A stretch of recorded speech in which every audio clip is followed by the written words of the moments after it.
कर्पूरगौरं करुणावतारं संसारसारं भुजगेन्द्रहारं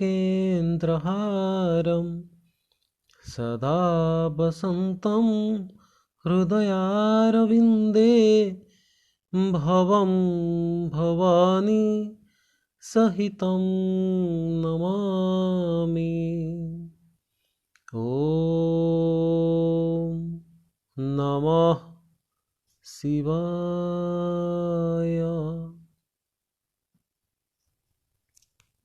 hello friends, समस्त को स्वागत करुछि आपण मानकर प्रिय चैनल कृष्णा सर को। आजिर पर्व जोटा शिवंकर गोटे बड़ पर्व शिवरात्रि रे समस्त को अनेक अनेक शुभेच्छा तथा अभिनंदन। आज आम ओडिया व्याकरणर एक गुरुत्वपूर्ण विषय जे कौनसी परीक्षा आपण दियंतु सबु परीक्षा रे प्राय 2-3 क्वेश्चन देखिबाकू मिली थाए। सेटा होची कौन? रूढ़ी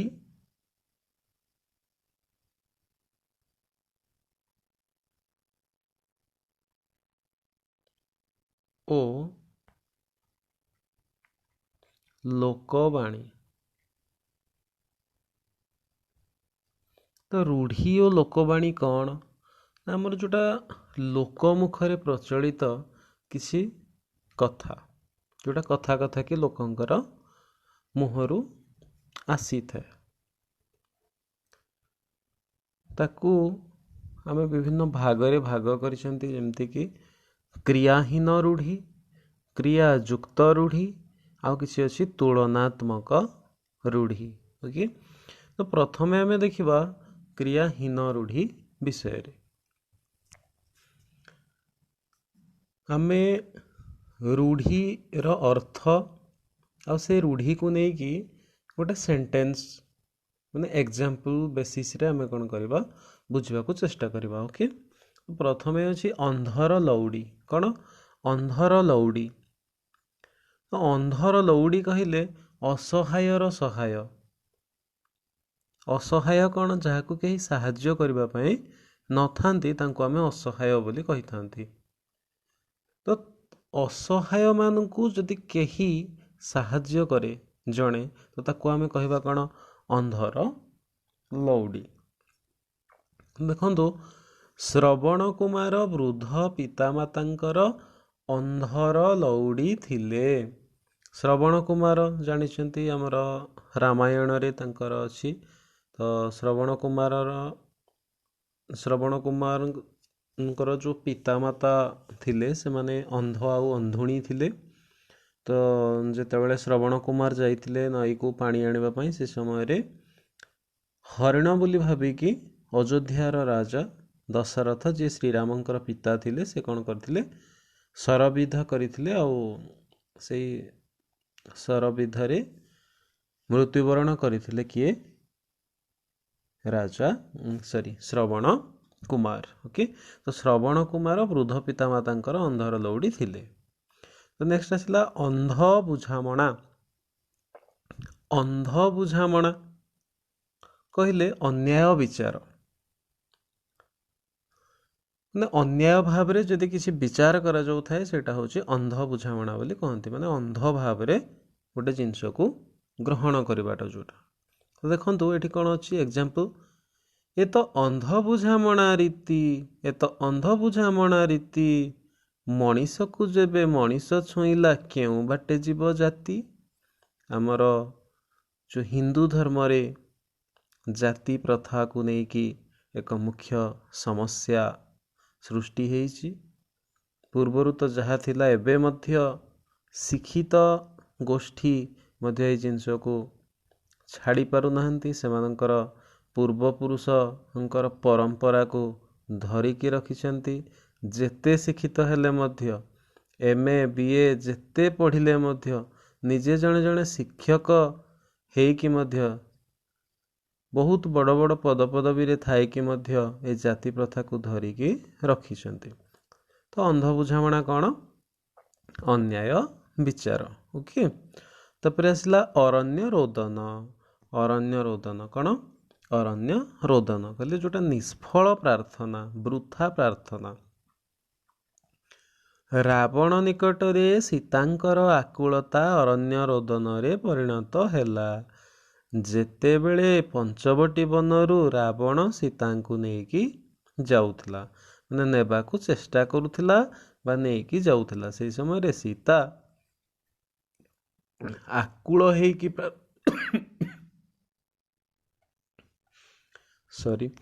आकुल हेकी प्रार्थना करुथिले, हे रावण कि हे दानव मते छाड़ी दियो, किंतु सेटा अरण्य रोदन रे परिणत हो गला। कौन पाई ना से प्रार्थनार किसी फल ही नथिला। रावण सीतांकर प्रार्थना को शुणु नथिला। ओके, ताहेले वृथा प्रार्थना बा निष्फल प्रार्थना अरण्य रोदनर अर्थ। अहि नकुल संपर्क। अहि कहिले सर्प, नकुल कहिले नेउल। तो अहि आउ नकुल माने साप आउ नेउलर संपर्क को भलिया आपण माने जानी थिबे। सेटा होची घोर शत्रुता। कौन? घोर शत्रुता। ताले आमे कहि परिबा राम बाबू ओ हरि बाबूंक मध्यरे अहिनकुल संपर्क रहिछि, तेणु से माने 4 वर्ष हैला किंबा किछि दिन हैला कथावार्ता करू नहांती, एमती आमे कहि परिबा। तो अहिनकुल संपर्क कौन? घोर शत्रुता। ओके, तापरे अकल गुडुमु हेजिबाटा। अकल गुडुम कौन? अकल गुडुम होची बुद्धि बणा हेजिबाटा। माने आम सामने जदि एमती कौनसी परिस्थिति आसे जो परिस्थिति को आमे सामना करि पारंतिनी, तो सेठी कौन हुए? आमर बुद्धि बणा हो जाए आमे कौन कहिबा बा कौन करिबा। तो सही समय रे सेटा को कहा जाए जे अकल गुडुम हो गला। ओके, तो ये देखो एग्जांपल अच्छी। वकिल बाबू मिछ कहूथिबा साक्षी को प्रश्न पचारि तार अकल गुडुम करदेले। अकल गुडुम कहले बुद्धि बणा करदबा बा बुद्धि बणा हेइ जिबा। ओके, तापरे आकाश कुसुम। आकाश कुसुम यार अर्थ होची वृथा स्वप्न, माने तुच्छारे स्वप्न देखिबाटा जोटा। वर्तमान परिस्थिति रे रामराज्य गढ़िबार आस्पर्धा पोषण केवल आकाश कुसुम मात्र। माने वर्तमान आमे रामराज्य गढ़िबा पई स्वप्न देखिबाटा किछि काम रे ही आसीबोनी। तो आकाश कुसुम वृथा स्वप्न। ओके, तापरे हमर आसिला अल्प विद्या भयंकरी। अल्प विद्या भयंकरी जानि छथि आपण माने अल्प ज्ञान जोगु अपदस्थ होबा। माने आमे हमर अल्प विद्या थिबो, आमे जदि कोनसी स्थान रे जाई कि देखै हेबा किंतु सेही परिस्थिति को आमे सामना करि परिबानी, तो सेही समय रे कोन होबो? अपदस्थ हेबाकू पड़े। आशुतोष सबुठी निजर आत्मबड़ीमा देखाई शेषरे अपदस्थ हेला। एहा अल्प विद्या भयंकरीर एक निदर्शन, नहीं कि? तो नेक्स्ट देखिबा आपणा सुना भेंडी। कहले निज लोक अयोग्य। जदि निज लोक अयोग्य तो आमे आउ कौन करबा? आपणा सुना तो भेंडी, पर सहित कली करी लाभ कौन? आपणा सुना भेंडी र अर्थ होची निज लोक अयोग्य। ओके, तापरे उपरी माल। उपरी माल कौन? निर्दिष्ट आयरु अधिक, जोटा मागणा मिलवा बोली कहंती। उपरी माल जोटा एक्स्ट्रा किसी इनकम जोटा करंती लोक माने। तो उपरी माल संग्रह करुथिबा व्यक्ति देशर कलंक। तापरे उपर ठाउरिया कौन? उपर ठाउरिया। उपर ठाउरिया कौन? गभीरतार अभाव, जो कहती उपरे उपरे कौन गोटे कहीदेवाटा जोटा माने गभीरतार सहित विचार करवानी बा हृदयर सहित चिंता करवानी सेटा होची उपर ठाउरिया। सबुरी बेले एपरी उपर ठाउरिया कथा कह नाही। किछि घटना ठीक भावरे न बुझी उपर ठाउरिया मंतव्य देवा उचित नुहे। ओके, तापर आसला ए घर माउसी से घर पिउसी। ए घर माउसी से घर पिउसी रो अर्थ कौन ना एपट सेपट छिद्र कही जे सबुठारे भले हुए माने आ कथा जाइकी ताटे कहीदेव ता कथा मतलब ताटू शुणव कथा पुणी से आसिकी आटे कहीदेव ମାନେ ଜଣଙ୍କ କଥା ନେଇକି ଅନ୍ୟଟି କହିବା ପୁଣି ତା କଥା ଆଣିକି ଅନ୍ୟ ଜଣକଟେ କହିବା ତ ଏମିତି ହେଲେ କ'ଣ ହୁଏ? ଏମିତି ହେଲେ କଳହ ସୃଷ୍ଟି ହେଇଥାଏ। ତ ଏଠି ଏକ୍ଜାମ୍ପଲ୍ ଦେଖନ୍ତୁ, ଚମ୍ପା ନାନୀ କଥାକୁ ମୋଟେ ବିଶ୍ୱାସ କର ନାହିଁ, ସେ ପରା ଏ ଘର ମାଉସୀ ସେ ଘର ପିଉସୀ। ମାନେ ଚମ୍ପା ନାନୀ ଏଇଠି କ'ଣ କରୁଛି? ଗୋଟେ ଘରୁ କଥା ନେଇକି ଆଉ ଗୋଟେ ଘରେ କଥା କହୁଛି। ତାହେଲେ ଏ ଘର ମାଉସୀ ସେ ଘର ପିଉସୀର ଅର୍ଥ କ'ଣ? ଏପଟ ସେପଟ ଛିଦ୍ର କହି ଯେ ସବୁଠାରେ ଭଲେଇ ହୁଏ, ତ ସିଏ ହେଲା ଏ ଘର ମାଉସୀ ସେ ଘର ପିଉସୀ। ତାପରେ ଆସିଲା ଏକ ଘରକିଆ। ଏକ ଘରକିଆ କହିଲେ ସାମାଜିକ ବାସନ୍ଦ, ମାନେ ଏକ ଘରକିଆ କରିଦେବା ଯେଉଁଟା କହନ୍ତି, ସମାଜରୁ ବାହାର କରିଦେବାଟା ଯେଉଁଟା। ତ ଜଣକୁ ଏକ ଘରକିଆ କରି ରଖିବା ମାନବିକ ଅଧିକାରର ସମ୍ପୂର୍ଣ୍ଣ ଉଲ୍ଲଙ୍ଘନ। ଓଳିଆରୁ ଗଜା। ଓଳିଆରୁ ଗଜା କ'ଣ? ଜନ୍ମରୁ ଚତୁର ବା ସିଆଣିଆ। ସେ ତ ଅଳିଆରୁ ଗଜା, ତାକୁ ଶିଖାଇବ କ'ଣ? ଅଳିଆରୁ ଗଜା ହେଉଛି ଜନ୍ମରୁ ଚତୁର ବା ସିଆଣିଆ। ଓକେ, ତାପରେ କର ଛଡ଼ା। କର ଛଡ଼ା ମାନେ କ'ଣ? ଦାୟିତ୍ୱ ନ ନେବା। ସମୂହ କାର୍ଯ୍ୟରେ କର ଛଡ଼ା ଦେବା ଠିକ୍ ନୁହଁ। ମାନେ ଯେଉଁଟା ସମାଜର କାର୍ଯ୍ୟ କି ସମୂହ କାର୍ଯ୍ୟ, ସେଇଠି କର ଛଡ଼ା ଦେବା କଥା ନୁହଁ, ଦାୟିତ୍ୱ ନେବା କଥା। ଓକେ, ତ ତାପରେ ନେକ୍ସଟ ଦେଖିବା କାଠିକର ପାଠ। କାଠିକର ପାଠ କ'ଣ? କଷ୍ଟସାଧ୍ୟ। ତ ବଜାର ଦର ଯେମିତି ହେଲାଣି, ଅଳ୍ପ ରୋଜଗାରରେ ଚଳିବା କାଠିକର ପାଠ, ନାଇଁ କି? ହୁ ହୁ ହେଇକି ବଢ଼ୁଛି ସବୁ ରେଟ୍ ଗୁଡ଼ାକ। ତ କାଠିକର ପାଠ ହେଉଛି କଷ୍ଟସାଧ୍ୟ। ତାପରେ କୁହାମୁଣ୍ଡା କପିଳା। କୁହାମୁଣ୍ଡା କପିଳା କହିଲେ ବହୁତ କଥା, ସେ ମନ ଇଚ୍ଛା କଥା କହିଛି। ତ ଆଜିକାଲି ଶସ୍ତା ରାଜନୀତି କରୁଥିବା ନେତାମାନେ ହେଉଛନ୍ତି କୁହାମୁଣ୍ଡା କପିଳା। ଆଜିକାଲି ନେତାମାନେ ଆସିବେ, ବିଭିନ୍ନ ପ୍ରତିଶ୍ରୁତି ଦେଇଦେବେ, ଭୋଟ ପୂର୍ବରୁ ଗୋଡ଼ ମଧ୍ୟ ଧରିଦେବେ, କିନ୍ତୁ ଭୋଟ ସଲେ କିଏ କାହାକୁ ପଚାରେ, ଜିତିଲେ, ନାଇଁ କି? ତାପରେ କପାଳ ଲିଖନ। କପାଳ ଲିଖନ କ'ଣ? ଭାଗ୍ୟ ଫଳ। କପାଳ ଲିଖନକୁ କିଏ ବା ବଦଳେଇ ଦେଇପାରିବ? କପାଳ ଲିଖନକୁ କେହି ବଦଳେଇ ପାରିବେ ନାହିଁ। ତାପରେ କୁମ୍ଭୀର କାନ୍ଦଣା। କୁମ୍ଭୀର କାନ୍ଦଣା କ'ଣ? ଛଳନା ବା ଉପର ଠାଉରିଆ ସହାନୁଭୂତି। ତୁମର କୁମ୍ଭୀର କାନ୍ଦଣା ମୋ ଉପରେ କୌଣସି ପ୍ରଭାବ ପକେଇ ପାରିବ ନାହିଁ। ଓକେ, ତାପରେ ଆସିଲା କୂପମଣ୍ଡୁକ। କୂପମଣ୍ଡୁକର ଅର୍ଥ କ'ଣ? ସଂକୁଚିତ ପରିବେଶରେ ବଢ଼ିଥିବା। ବିଜୟ ତ ଗୋଟେ କୂପମଣ୍ଡୁକ, ତାକୁ ଦେଶ ବିଦେଶ ଖବର ପଚାର ନା। ଯେ ଅନ୍ୟ କୌଣସି ପରିବେଶ ବିଷୟରେ ସୂଚନା ରଖେନି, କେବଳ କ'ଣ କରେ? ଗୋଟେ ସଂକୁଚିତ ପରିବେଶରେ ବଞ୍ଚିଥାଏ। ଓକେ, ସେ ହେଲା କୂପମଣ୍ଡୁକ। ଯେମିତି କୂଅରେ ଥିବା ବେଙ୍ଗ, ମଣ୍ଡୁକ ତ ବେଙ୍ଗ, ଆଉ କୂଅରେ ଥିବା ବେଙ୍ଗ ଆଉ କେଉଁ ଖବର କ'ଣ ପାଇଁ ବା ରଖିବ, ନାଇଁ କି? ସେ ତ କୂଅ ଭିତରେ ହିଁ ରହିବ। ଖତଗଦାରେ ପଦ୍ମ। ପ୍ରତିକୂଳ ପରିସ୍ଥିତିରେ ପ୍ରତିଭା ସ୍ଫୁରଣ। ଖତଗଦାରେ ତ ପଦ୍ମ ଫୁଟେନି କେବେ, କିନ୍ତୁ ଯଦି ଫୁଟିଗଲା ଆମେ କହିବା ଏଇଟା ଆମର ଭାଗ୍ୟ।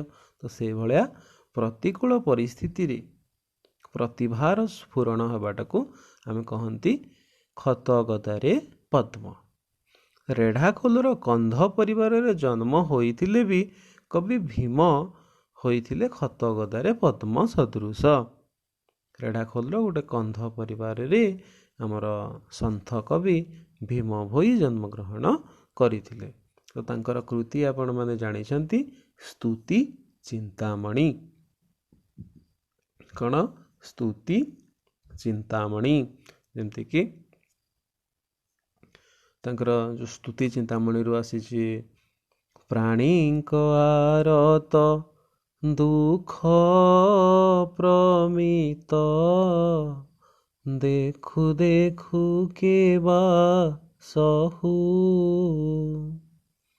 ମୋ ଜୀବନ ପଛେ ନର୍କେ ପଡ଼ିଥାଉ, ଜଗତ ଉଦ୍ଧାର ହେଉ।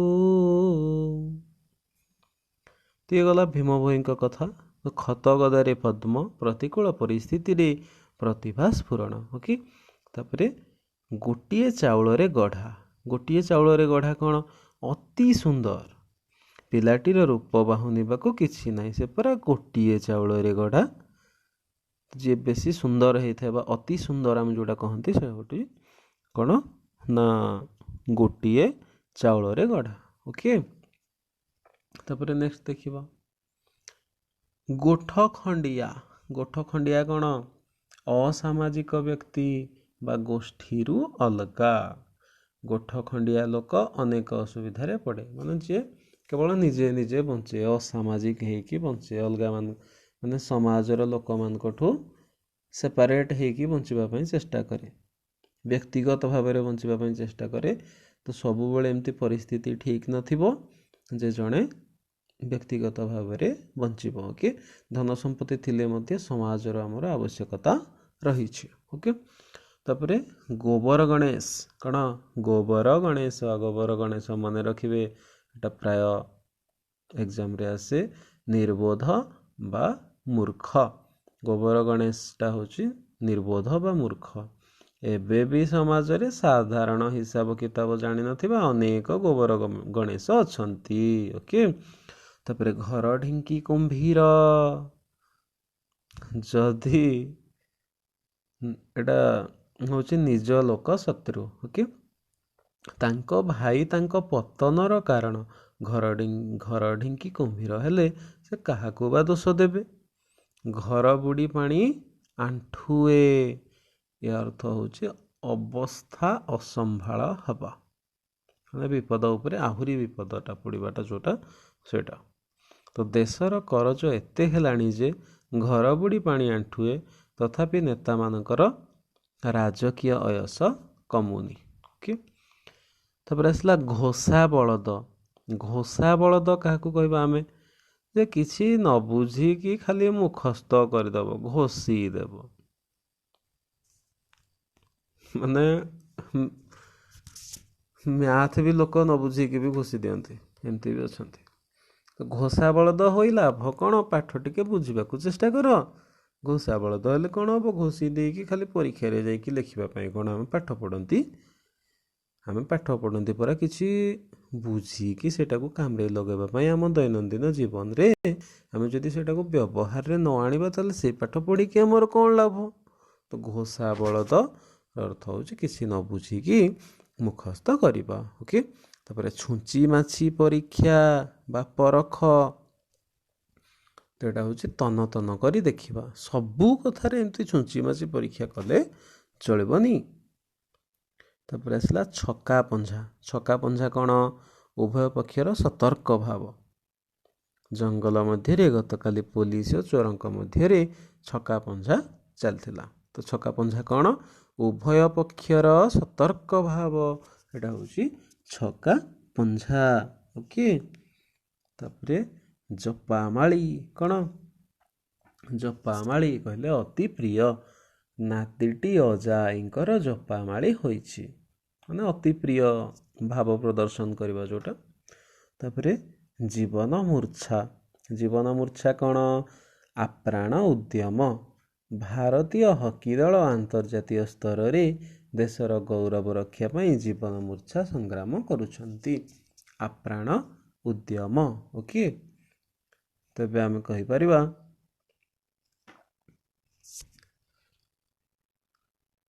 ରୁଷର ଆକ୍ରମଣରୁ ନିଜକୁ ବଞ୍ଚାଇବା ପାଇଁ ୟୁକ୍ରେନର ସୈନ୍ୟମାନେ ଜୀବନ ମୂର୍ଚ୍ଛା ସଂଗ୍ରାମ କରୁଛନ୍ତି। ଜାଣିଛନ୍ତି ଆମର ଇଣ୍ଟରନ୍ୟାସନାଲ ଇସ୍ୟୁ ଗୋଟେ ବର୍ତ୍ତମାନ ଚାଲିଛି। ରୁଷ ଆକ୍ରମଣ କରିଛି କାହା ଉପରେ? ୟୁକ୍ରେନ୍ ଉପରେ। ଓକେ, ଜୋକ ମୁହଁରେ ଲୁଣ। ଜୋକ ମୁହଁରେ ଲୁଣଟା ହେଉଛି ଗର୍ବ ଭାଙ୍ଗିବା ବା ଅହଙ୍କାର ଭାଙ୍ଗିବା। ଓକେ, ଜଗା ଗାଁ ଲୋକଙ୍କୁ ଡରାଉଥିଲା, ହେଲେ ପୋଲିସ ଆସିଯିବାରୁ ଜୋକ ମୁହଁରେ ଲୁଣ ପରି ଚୁପ୍ ରହିଲା। ଓକେ, ଜୋକ ମୁହଁରେ ଲୁଣ କହିଲେ ଗର୍ବ ଭାଙ୍ଗିବା ବା ଅହଙ୍କାର ଭାଙ୍ଗିଯିବ। ତାପରେ ଝାଳ ବୁହା ଧନ। ଝାଳ ବୁହା ଧନ କ'ଣ? କଷ୍ଟ ଅର୍ଜିତ ଧନ। ଝାଳ ବୁହା ଧନ ମଣିଷକୁ ପ୍ରକୃତରେ ଶାନ୍ତି ଦିଏ। ଓକେ, ଝିମିଟି ଖେଳରୁ ମହାଭାରତ। ମାନେ ଯେମିତି ମହାଭାରତ ଏକ ଛୋଟ ଘଟଣାରୁ ହେଇଥିଲା, ସେଇଭଳିଆ କୌଣସି ସାମାନ୍ୟ ଘଟଣାରୁ ଯଦି ବିରାଟ କାଣ୍ଡ ବା ଭୟଙ୍କର ପରିସ୍ଥିତିର ସୂତ୍ରପାତ ହେଲା, ତାହେଲେ ଆମେ କହିବା ଝିମିଟି ଖେଳରୁ ମହାଭାରତ। ଓକେ, ପିଲାକଳିରୁ ଏ ଭୟଙ୍କର ପରିସ୍ଥିତି, ଝିମିଟି ଖେଳରୁ ମହାଭାରତ ସୃଷ୍ଟି ବ୍ୟତୀତ ଆଉ କିଛି ନୁହେଁ। ଓକେ, ଡେଙ୍ଗା ମୁଣ୍ଡରେ ଠେଙ୍ଗା। ସମସ୍ତଙ୍କ ଦୃଷ୍ଟିରେ ଥିବା ବ୍ୟକ୍ତି ଉପରେ ବିପଦର ମାତ୍ରା ଅଧିକ ରହିଥାଏ। ତ ଏଇ ଅଞ୍ଚଳରେ ଯାହା ଘଟିବ ସମସ୍ତେ ତୋତେ ଦାୟୀ କରିବେ, କାରଣ ଡେଙ୍ଗା ମୁଣ୍ଡରେ ଠେଙ୍ଗା। ମାନେ ଯଦି ସମସ୍ତଙ୍କ ଦୃଷ୍ଟି ଆକର୍ଷଣ ହେଉଛି ଜଣେ, ତ ତା ଉପରେ ହିଁ ପଡ଼ିବ ପ୍ରଭାବ। ଢୋଲ ଭିତରେ ମୂଷା। ଶତ୍ରୁ ଗୁପ୍ତରେ ଘରେ ଲୁଚି ରହିବା। ଓକେ, ଶତ୍ରୁ ଗୁପ୍ତରେ ଘରେ ଲୁଚି ରହିବା, ଏଟା ହେଉଛି ଢୋଲ ଭିତରେ ମୂଷା। ତୁ କ'ଣ ଗୋପନ ରଖୁଛୁ? ତ ପୁଅ ପରା ଢୋଲ ଭିତରେ ମୂଷା। ତାପରେ ନେକ୍ସଟ ଆମେ ଦେଖିବା ତେଲିଆ ମୁଣ୍ଡରେ ତେଲ। ମାନେ ଥିଲା ବାଲାକୁ ଆହୁରି ଅଧିକ ସାହାଯ୍ୟ ଯଦି ଆମେ କରିବା, ସେଇଟା ହେଉଛି ତେଲିଆ ମୁଣ୍ଡରେ ତେଲ। ଏ ସମାଜରେ ସବୁବେଳେ ତେଲିଆ ମୁଣ୍ଡରେ ତେଲ, କିନ୍ତୁ ଗରିବର ଅବସ୍ଥା ତଳକୁ ତଳକୁ ଯାଉଛି, ଏଟା ସତ କଥା। ତାପରେ ଦେହ ଲଗା। ଦେହ ଲଗାଟା କ'ଣ? ଅତି ବିଶ୍ୱାସୀ ଯେଉଁଟା ଆମେ କହନ୍ତି। ତ ଦୟାନିଧି ଦୀନବନ୍ଧୁ ବାବୁଙ୍କର ଦେହ ଲଗା ବନ୍ଧୁ। ଦେହ ଲଗା ମାନେ ଅତି ବିଶ୍ୱାସୀ। ଓକେ, ନଈ ନ ଦେଖୁଣୁ ଲଙ୍ଗଳା। ମାନେ କ'ଣ? ନା ବିପଦ ନ ଆସୁଣୁ ଛାନିଆ ହେଇଯିବାଟାକୁ ଆମେ କହନ୍ତି ନଈ ନ ଦେଖୁଣୁ ଲଙ୍ଗଳା। ତ ନଈ ନ ଦେଖୁଣୁ ଲଙ୍ଗଳା ହେଲେ ବିପଦକୁ ସାମ୍ନା କରିବା ଦୁଃସାଧ୍ୟ ହେଇଯିବ। ତାପରେ ଆସିଲା ନଛୋଡ଼ ବନ୍ଧା। ନଛୋଡ଼ ବନ୍ଧା କହିଲେ ଏକଜିଦିଆ। ତାଙ୍କର ନଛୋଡ଼ ବନ୍ଧା ମନୋଭାବ ଯୋଗୁଁ ପରିବାରଟା ଉଜୁଡ଼ି ଗଲା। ଓକେ, ତାପରେ ଆସିଲା ନାଟର ଗୋବର୍ଦ୍ଧନ। ନାଟର ଗୋବର୍ଦ୍ଧନ କହିଲେ ଅନର୍ଥର ମୂଳ। ଗାଁ ସରପଞ୍ଚ ଟାଉଟର ହରି ମିଶ୍ର ସବୁ ନାଟର ଗୋବର୍ଦ୍ଧନ। ତାପରେ ଫାଙ୍କା ଆୱାଜ। ଫାଙ୍କା ଆୱାଜ କହିଲେ ବୃଥା ଧମକ। ତୁମର ଫାଙ୍କା ଆୱାଜରେ ଡରିଯିବା ଲୋକ ମୁଁ ନୁହେଁ। ଫଟା କପାଳ। ଫଟା କପାଳ କ'ଣ? ମନ୍ଦ ଭାଗ୍ୟ। ମୋର ତ ଫଟା କପାଳ, ଗୋଟିଏ ହେଲେ ପିଲା ଯୋଗ୍ୟ ହେଲେନି। ତାପରେ ଆସିଲା ବଣ ବିଛୁଆତି। ବଣ ବିଛୁଆତି କ'ଣ? ଅତି ଦୁଷ୍ଟ ବା ମୂଳରୁ ଦୁଷ୍ଟ। ସେ ପିଲାଟା ବଣ ବିଛୁଆତି, ତା ସାଙ୍ଗରେ ମିଶିଲେ ଭଲ ପିଲା ବି ନଷ୍ଟ ହେଇଯିବ। ଓକେ, ତାପରେ ନେକ୍ସଟ ଦେଖିବା ବାକୁ ବତା। ବାକୁ ବତା କ'ଣ? କ୍ଷୀଣ ଆଶ୍ରୟ। ମହାବାତ୍ୟା ଅଞ୍ଚଳରେ ମୁଣ୍ଡ ଗୁଞ୍ଜିବାକୁ ଲୋକମାନେ ତିଆରି କରିଥିବା ଝାଟି ମାଟିର ଘର ଗୁଡ଼ିକ ବାକୁ ବତା ପରି, ମାନେ କ୍ଷୀଣ ଆଶ୍ରୟ, ଅଳ୍ପ ସମୟ ପାଇଁ ଯେଉଁଟା ଆଶ୍ରୟ ଦେଇଥାଏ। ତାପରେ ବାପରାଣ ଢିଙ୍କି ଗେଳି। ବାପରାଣ ଢିଙ୍କି ଗେଳି ମାନେ ବାଧ୍ୟ କରିବା। ମୁଁ ତ ଏ କାମ କରିପାରିବିନି ବୋଲି ବାରମ୍ବାର କହିଲି, ମୋତେ ବାପରାଣ ଢିଙ୍କି ଗିଳି କଥା କହୁଛ କାହିଁକି? ଓକେ, ବାହାଘର ବେଳେ ବାଇଗଣ ରୁଆ। ୟା ଅର୍ଥ କ'ଣ? ନା ଆଗରୁ ଆମେ ପ୍ରସ୍ତୁତ ହେଇନଥିବା, ଶେଷ ମୁହୂର୍ତ୍ତରେ କାର୍ଯ୍ୟ ଆରମ୍ଭ କରିବା। ପରୀକ୍ଷା ବେଳେ ବହି କିଣା ବାହାଘର ବେଳେ ବାଇଗଣ ରୁଆ ସାଙ୍ଗରେ ସମାନ, ନାଇଁ କି? ତାପରେ ଆସିଲା ବାଘ ଘରେ ମିରିଗ ନାଟ। ବାଘ ଘରେ ମିରିଗ ନାଟ ମୁରବୀଙ୍କ ଅନୁପସ୍ଥିତିରେ ବିଶୃଙ୍ଖଳା ସୃଷ୍ଟି କରିବାଟା। ଘରେ ବାପା ନଥିବାରୁ ମୁନା ଘରକୁ ପକାଉଛି ଉଠାଉଛି, ଏ ତ ବାଘ ଘରେ ମିରିଗ ନାଟ ଚାଲିଛି ଆଉ। ତାପରେ ବିରାଡ଼ି ବୈଷ୍ଣବ ବା ବକ ଧାର୍ମିକ। ବିରାଡ଼ି ବୈଷ୍ଣବ ବା ବକ ଧାର୍ମିକ, ଏଇଟା ହେଉଛି ଠକ। ଧର୍ମ ପ୍ରଚାର ନାଁରେ ଅନେକ ବିରାଡ଼ି ବୈଷ୍ଣବ ସାଧୁ ରୂପରେ ଆମ ସମାଜରେ ବୁଲୁଛନ୍ତି, ନାଇଁ କି? ବୋଝ ଉପରେ ନଳିତା ବିଡ଼ା। ବୋଝ ଉପରେ ନଳିତା ବିଡ଼ା କ'ଣ? ଦୁଃଖ ଉପରେ ଦୁଃଖ। ତାଙ୍କର ସ୍ୱାମୀ ଦୁର୍ଘଟଣାରେ ପ୍ରାଣ ହରାଇଲେ। ପରେ ପରେ ପୁଅଟି ଚାଲିଗଲା। ଏବେ ତାଙ୍କ ଅବସ୍ଥା ବୋଝ ଉପରେ ନଳିତା ବିଡ଼ା ଭଳି। ଓକେ। ତାପରେ ଆସିଲା ରାଣ୍ଡି ପୁଅ ଅନନ୍ତା ବା ଲଙ୍ଗଳା କଟୁରୀ ବା ଚାରି ଦଉଡ଼ି କଟା। ତ ଏଇଟା ହେଉଛି ଅନାୟତ ବା ଶାସନ ବାହାରେ। ତାର ଘର ଦୁଆର ଭାଇ ବନ୍ଧୁ ମାୟା ମମତା ବୋଲି କିଛି ନାହିଁ। ସେ ରାଣ୍ଡି ପୁଅ ଅନନ୍ତା ପରି ବୁଲୁଛି, ମାନେ ଅନାୟତ, ଯାହାକୁ କେହି ଆୟତ କରନ୍ତିନି ବା ଶାସନ ବାହାରେ ଯିଏ ହେଇଥାଏ। ତାପରେ ଆସିଲା ହାତ ବାରିଶି। ହାତ ବାରିଶି କ'ଣ? ଯାହା ସାହାଯ୍ୟରେ କାର୍ଯ୍ୟ ହାସଲ ହେଇଥାଏ। ଆଜିକାଲି କଲେଜ ଛାତ୍ରମାନେ ରାଜନେତାଙ୍କର ହାତ ବାରିଶି ସାଜିଛନ୍ତି। ତାପରେ ହୁଙ୍କା ପିଟା। ହୁଙ୍କା ପିଟା କହିଲେ କିଛି ନ ବୁଝିକି ହଠାତ୍ କାମରେ ଲାଗିଯିବାଟା, ମାନେ ଯିଏ ଯାହା କହିଦେଲା ହଁ ସେଟା ଭଲ ନା ମନ୍ଦ ଆମେ ବୁଝିବାନି, ଡାଇରେକ୍ଟ କାମରେ ଲାଗିଯିବା। ତ ସେଇଟା ହେଉଛି ହୁଙ୍କା ପିଟା। ତାଙ୍କର ହୁଙ୍କା ପିଟା ନୀତି ତାଙ୍କ ବିଫଳତାର କାରଣ। ଓକେ। ତ ଏଇସବୁ ଥିଲା କିଛି ଆମର କ୍ରିୟାହୀନ ରୂଢ଼ି। ତ ବର୍ତ୍ତମାନ ଦେଖିବା ଆମେ କିଛି କ୍ରିୟାଯୁକ୍ତ ରୂଢ଼ି ବିଷୟରେ। ଅହନ୍ତା ରଖିବା ବା ଅକସ ରଖିବା, ଏଇଟା ହେଉଛି ପ୍ରତିହିଂସା ମନୋଭାବ ପୋଷଣ କରିବା। ସାଧୁ ଲୋକଙ୍କ ପ୍ରତି ଅହନ୍ତା ରଖିଲେ କିଛି ଫଳ ହୁଏ ନାହିଁ। ଓକେ। ଅନ୍ଧାରକୁ ଟେକା ପକାଇବା ବା ଅନ୍ଧାର ଘରେ ବାଡ଼ି ବୁଲାଇବା, ଏଇଟା ହେଉଛି ଅନୁମାନ କରିକି କହିବା।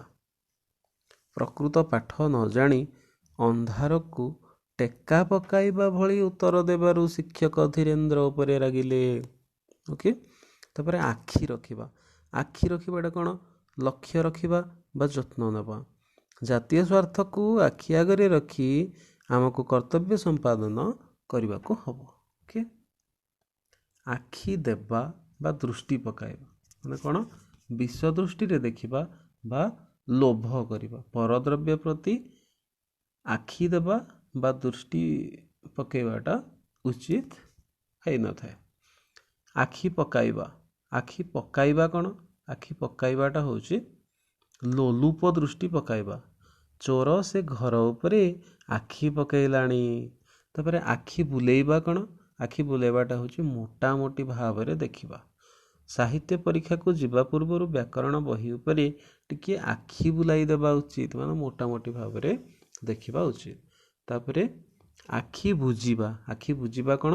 ମୃତ୍ୟୁବରଣ କରିବା। ବାପ ଆଖି ବୁଜିବାର ମାସ 2ଟା ହୋଇନି ପୁଅମାନେ ଭିନ୍ନ ହୋଇଗଲେ। ତାପରେ ଆଖିକି ପାଇବା। ଆଖିକି ପାଇବାଟା ହେଉଛି ପସନ୍ଦ କରିବା। କ'ଣ? ପସନ୍ଦ କରିବା। ତ ବାପା ଆଣିଥିବା ଜିନିଷ ଗୋପାଳର ଆଖିକୁ ପାଇଲାନି ବା ଆଖିକି ପାଇଲାନି। ତାପରେ ଆଖି ପାଇବା। ଆଖି ପାଇବା କହିଲେ କଳନା କରିବା ବା ଚାଲାକ ହେବା। ତ ଏଇଠି ଦେଖ, ଏଇଥିରେ ଆକ୍ଚୁଆଲି କନଫ୍ୟୁଜିଂ ସବୁ ଆସିଥାଏ, କନଫ୍ୟୁଜ ଲାଗିଥାଏ। ତ ଆଖି ପକାଇବା ଲୋଲୁପ ଦୃଷ୍ଟି ପକାଇବା, ଆଖି ବୁଲାଇବା ମୋଟାମୋଟି ଭାବରେ ଦେଖିବା, ଆଖି ବୁଜିବା ମୃତ୍ୟୁବରଣ କରିବା, ଆଖିକି ପାଇବା ପସନ୍ଦ କରିବା, ଆଖି ପାଇବା କଳନା କରିବା। ଓକେ। ତ ଏଇ ଯେଉଁ ଆମେ ଦେଖିଲେ 5ଟା, ଏଇଟା ଟିକେ ବେଶୀ ଗୁରୁତ୍ୱ ଦେବେ। ଓକେ। ଆଖିରେ ଧୂଳି ଦେବା। ଆଖିରେ ଧୂଳି ଦେବା କ'ଣ? ଠକି ଦେବା। କୃତଘ୍ନ ଲୋକ କେଉଁ ମୁହୂର୍ତ୍ତରେ ଆଖିରେ ଧୂଳି ଦେଇଦେବା ଠିକ୍ ନାହିଁ, ନାଇଁ କି? ତାପରେ ନେକ୍ସଟ ଦେଖିବା ଆଡ଼ ଆଖିରେ ନ ଚାହିଁବା। ଆଡ଼ ଆଖିରେ ନ ଚାହିଁବାଟା କ'ଣ? ସାମାନ୍ୟ ଦୃଷ୍ଟି ମଧ୍ୟ ନ ଦେବା ବା ସମ୍ପର୍କ ନ ରଖିବା। ଅଧିକାଂଶ ଧନୀ ଲୋକମାନେ ଗରିବଙ୍କୁ ଆଡ଼ ଆଖିରେ ଚାହାନ୍ତି ନାହିଁ। ଆ ବଳଦ ମୋତେ ବିନ୍ଧ। ଆ ବଳଦ ମୋତେ ବିନ୍ଧ ମାନେ ବିପଦକୁ ଡାକି ଆଣିବା। ତ ଅନ୍ୟ ଦେଶର ଅପରାଧୀଙ୍କୁ ଆମ ଦେଶରେ ସ୍ଥାନ ଦେବା ମାନେ ଆ ବଳଦ ମୋତେ ବିନ୍ଧ ସହିତ ସମାନ। ଓକେ। ଉଷୁନା ଧାନ ଗଜା ହେବା। ଉଷୁନା ଧାନ କେବେ ଗଜା ହୁଏ କି? ହୁଏନି। ତ ଅସମ୍ଭବ ସମ୍ଭବ ହେବା। ତାଙ୍କ ପୁଅଟି ବ୍ୟାଧିମୁକ୍ତ ହେଲାନି ଯେ ଜାଣ ଉଷୁନା ଧାନ ଗଜା ହେଲା। ତାପରେ ଉପରେ ପଡ଼ି କହିବା। ଉପରେ ପଡ଼ି କହିବାଟା କ'ଣ? ବା ଆବୁଡ଼ି ପଡ଼ିବା। ଏଟା ହେଉଛି ନ ପଚାରୁଣୁ କହିବା ବା ଅନ୍ୟର କଥା ନ ସରୁଣୁ କହିବା। ଓକେ। ତ ଉପରେ ପଡ଼ି କହିବା ତାର ଗୋଟିଏ ମନ୍ଦ ଅଭ୍ୟାସ। କପାଳ ଖୋଲିବା, କପାଳ ଖୋଲିବାଟା କ'ଣ? ଭଲ ବେଳ ପଡ଼ିବା ବା ଉନ୍ନତି ହେବ। ରାମବାବୁଙ୍କର ପଦୋନ୍ନତି ସାଙ୍ଗକୁ ପୁଅ ଚାକିରି ପାଇଲା, ତାଙ୍କର କପାଳ ଖୋଲିଗଲା ଜାଣ। ଓକେ। କପାଳ ଫାଟିବା, କପାଳ ଫାଟିବା କ'ଣ? ସର୍ବନାଶ ହେଇଯିବ। ମହାବାତ୍ୟା ପରେ ପୁଣି ମରୁଡ଼ି ହେବାରୁ ଲୋକଙ୍କ କପାଳ ଫାଟିଲା। କଳା କାଠ ପଡ଼ିଯିବା, କଳା କାଠ ପଡ଼ିଯିବା କ'ଣ? ମଳିନ ପଡ଼ିଯିବ। ଓକେ। ପରୀକ୍ଷାରେ କପି କରି ଧରା ପଡ଼ିଯିବାରୁ ଛାତ୍ରଟି ପ୍ରଧାନ ଶିକ୍ଷକଙ୍କୁ ଦେଖି କଳା କାଠ ପଡ଼ିଗଲା। ଓକେ। କପି କରିବ କାହିଁକି? ଧରା ପଡ଼ିବ କାହିଁକି? କଳା କାଠ ପଡ଼ିବ କାହିଁକି? ପାଠ ପଢ଼, ଦେଶ ଗଢ଼। ତାପରେ ଆସିଲା କଟା ଘାରେ ଚୂନ ଦେବା, ଯନ୍ତ୍ରଣା ଉପରେ ଯନ୍ତ୍ରଣା ଦେବା। ଓକେ।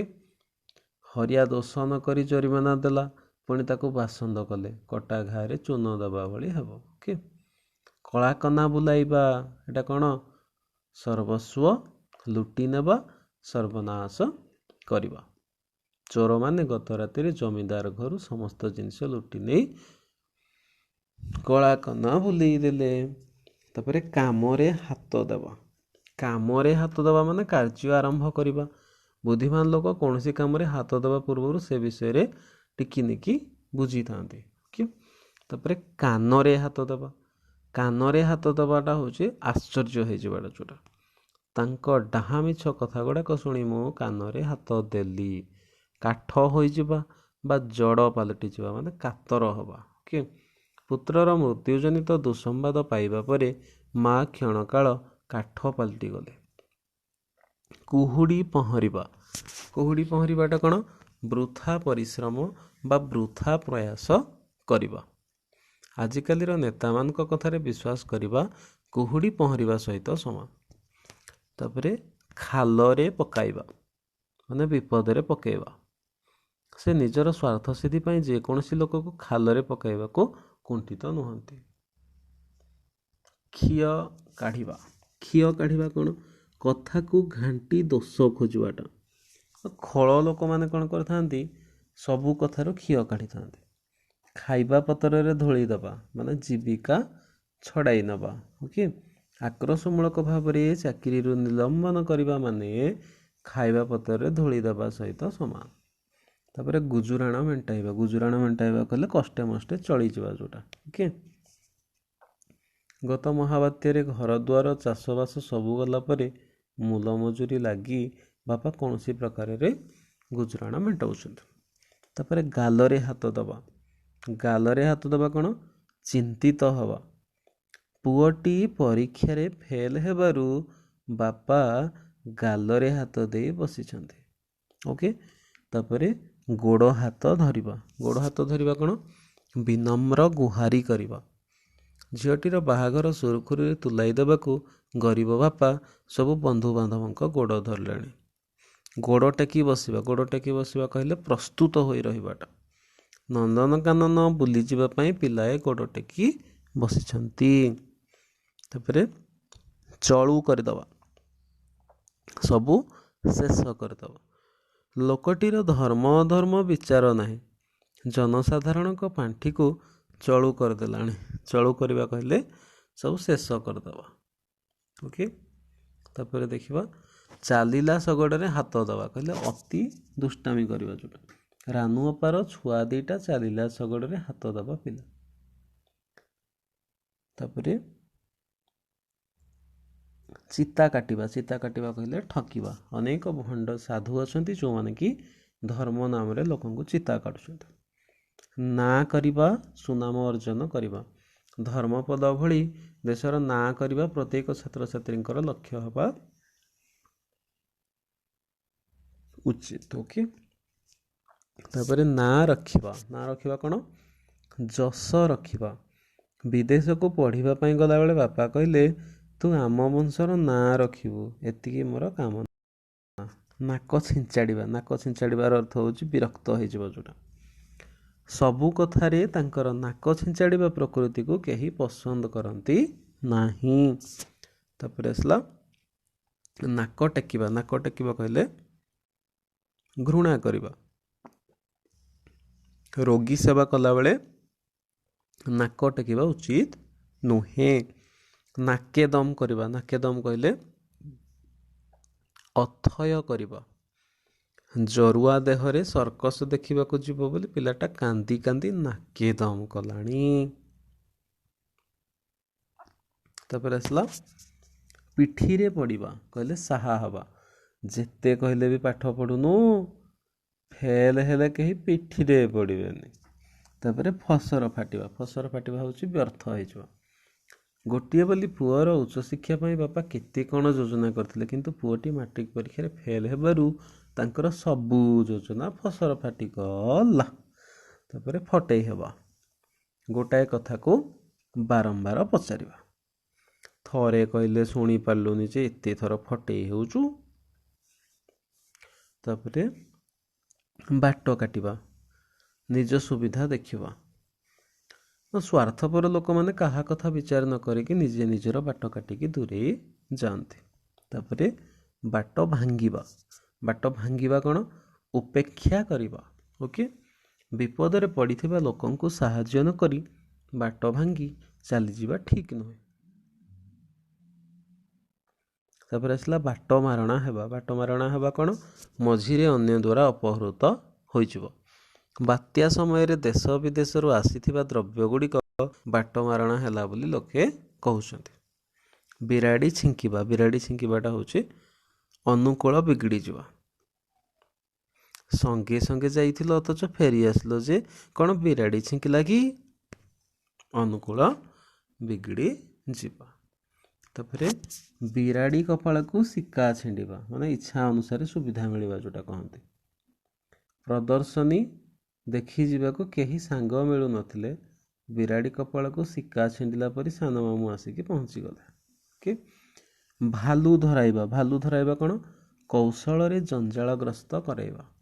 ନିଜର ସୁବିଧା ପାଇଁ ଅନ୍ୟ କାହାକୁ ଭାଲୁ ଧରାଇ ନିଜେ ଖସିଯିବା ବିବେକୀ ଲୋକର କାର୍ଯ୍ୟ ନୁହେଁ। ତାପରେ ଆସିଲା ଭୂତ ଖାଇବା। ଭୂତ ଖାଇବା କ'ଣ? ଅନ୍ୟ ହାତରେ ପଡ଼ିଯିବାଟା ଯେଉଁଟା। ମୃତ୍ୟୁ ପରେ କୃପଣ ଲୋକର ସଞ୍ଚିତ ଧନ ଭୂତ ଖାଆନ୍ତି। ମହରଗରୁ ଯାଇ କାନ୍ତାରରେ ପଡ଼ିବା, ସାମାନ୍ୟ ବିପଦରୁ ଯାଇ ବଡ଼ ବିପଦରେ ପଡ଼ିବା। ବନ୍ୟା ଭୟରେ ନଦୀ କୂଳ ଛାଡ଼ି ଅନ୍ୟତ୍ର ଘର କରି ରହିଲି ଯେ ସେଠି ସବୁ ବର୍ଷ ମରୁଡ଼ି, ମହରଗରୁ ଯାଇ କାନ୍ତାରରେ ପଡ଼ିବା ସାର ହେଲା। ତାପରେ ଚିତା କାଟିବା, ଚିତା କାଟିବା କ'ଣ? ଅନ୍ୟକୁ ଠକିବା। ଭଦ୍ର ବେଶଧାରୀ ଅନେକ ଲୋକ ଅଛନ୍ତି ଯେଉଁମାନେ କି ସାଧାରଣ ଲୋକଙ୍କୁ ନାନା ଭାବରେ ଚିତା କାଟୁଛନ୍ତି। ଅନ୍ୟକୁ ଠକିବା। ଛାତିକି ପଥର କରିବା, ଛାତିକି ପଥର କରିବା କ'ଣ? ବିପଦ ବେଳେ ଅଧୀର ହେଲେ ଚଳିବ ନାହିଁ, ଛାତିକି ପଥର କରି ବିପଦର ମୁକାବିଲା କରିବାକୁ ପଡ଼ିବ। ଓକେ, ତାପରେ ଆସିଲା ଛାଇ ନ ମାଡ଼ିବା, ସବୁ ସମ୍ପର୍କ ଛିନ୍ନ କରିଦେବା ଯେଉଁଟା। ପରିବାରରୁ ଅଲଗା ହେଲା ପରେ ବଡ଼ ଭାଇ ସାନ ଭାଇର ଛାଇ ମାଡ଼ୁନି, ମାନେ ସମ୍ପର୍କ ଅଲଗା ହେଇଯିବ ପୁରା। ତାପରେ ଛାତି ଫୁଲେଇ ଚାଲିବା, ଛାତି ଫୁଲେଇ ଚାଲିବା କ'ଣ? ଗର୍ବ ଦେଖାଇବା ଯେଉଁଟା। ସ୍ୱାଧୀନତା ପରେ ଭାରତବାସୀ ବିଶ୍ୱ ଦରବାରରେ ଛାତି ଫୁଲେଇ ଚାଲିବାକୁ ସମର୍ଥ ହେଲେ। ଜିରାରୁ ଶିରା କାଢ଼ିବା, ଅଯଥା ଦୋଷ ଦେଖାଇବା।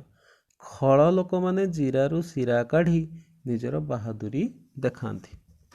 ତାପରେ ଆସିଲା ଝିଣ୍ଟିକା ମାରି ବଣି ପୋଷିବା, ଦୁର୍ବଳକୁ ମାରି ସବଳକୁ ସାହାଯ୍ୟ କରିବା। ଏଇଟା ହେଉଛି ଝିଣ୍ଟିକା ମାରି ବଣି ପୋଷିବା।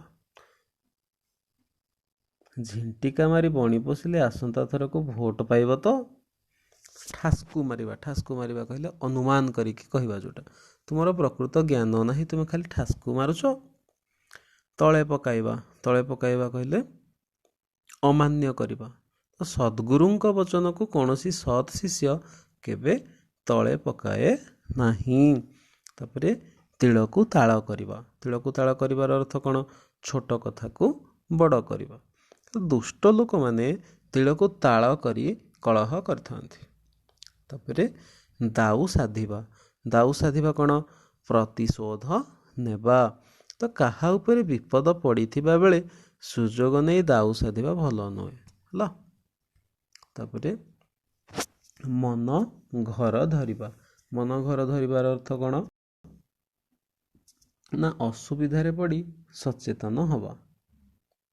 ଘର କେମିତି ଚଳୁଛି ବୁଝି ନଥିଲା, ବାପା ମଲା ପରେ ଏବେ ତା ମନ ପୁରା ଘର ଧରିଗଲାଣି। ମାଛିକି ମ ନ କହିବା, ଏଟା ହେଉଛି ଖୁବ୍ ନିରୀହ। ପ୍ରକୃତ ଗଣ୍ଡଗୋଳ କରି ମାନେ ଫସିଗଲେ। ଯିଏ ମାଛିକି ମ ନ କହିବା ଲୋକ ଖସିଗଲେ। ଯିଏ ମାଛିକି ମ ନ କହିବା ଲୋକ ତାକୁ ପୋଲିସ କ'ଣ କଲା, ଗିରଫ କରି ନେଇଗଲା, ନିରୀହ ଲୋକଟାକୁ। ତାପରେ ମୁହଁ ବଢ଼ାଇବା। ମୁହଁ ବଢ଼ାଇବା କହିଲେ ଅତି ମାନେ ସୁବିଧା ଦେବା ଯେଉଁଟା। ବାପା ମା ଗେହ୍ଲା କରି ଅନେକ ସମୟରେ ପିଲାଙ୍କ ମୁହଁ ବଢ଼ାଇ ଦିଅନ୍ତି, କିନ୍ତୁ ପରେ ଅନୁତାପ କରିଥାନ୍ତି। ତାପରେ ମୁହଁ ଦେବା। ମୁହଁ ଦେବା କହିଲେ ପ୍ରଶ୍ରୟ ଦେବା। ଛୋଟ ପିଲାଙ୍କୁ ଏତେ ମୁହଁ ଦେବା ଠିକ୍ ନୁହେଁ। ମୁଣ୍ଡଳ ତୁଣ୍ଡରେ ମାରିବା କହିଲେ କଠିନ ଏଟା ମୁଣ୍ଡ ଝାଳ ତୁଣ୍ଡେ ମାରିବା। ଏଟା ଟିକେ ମାନେ ଇଏ ହେଇଯାଇଛି, ଏଟା ମୁଣ୍ଡଳ ହେଇଯାଇଛି, ହେବା କଥା ମୁଣ୍ଡ ଝାଳ ତୁଣ୍ଡେ ମାରିବା। ଓକେ, ତ ମୁଣ୍ଡ ଝାଳ ତୁଣ୍ଡେ ମାରିବାର ଅର୍ଥ ହେଉଛି କଠିନ ପରିଶ୍ରମ କରିକି ପେଟ ପୋଷିବା। ଭଲ ଘର ଖଣ୍ଡ କରିବ ବୋଲି ମୁଣ୍ଡ ଝାଳ ତୁଣ୍ଡରେ ମାରି ସେ ଯାହା ସଞ୍ଚୟ କରିଥିଲା ସବୁତକ ଚୋର ନେଇଗଲା। ଓକେ, ମୁଣ୍ଡକୁ ତେନ୍ତୁଳିଆ ବିଛା କାମୁଡ଼ିବା ମାନେ ଭୀଷଣ ଚିନ୍ତାରେ ପଡ଼ିଯିବା। ଝିଅ ବାହାଘର ନାଁ ଧରୁନଥିଲେ, ଏବେ ଝିଅର ବୟସ ଗଡ଼ିଯିବାରୁ ତାଙ୍କ ମୁଣ୍ଡକୁ ତେନ୍ତୁଳିଆ ବିଛା କାମୁଡ଼ିଲାଣି। ରକ୍ତ ଚାଉଳ ଚୋବାଇବା। ରକ୍ତ ଚାଉଳ ଚୋବାଇବା କ'ଣ, ରାଗ ଜର୍ଜରିତ ହେବା।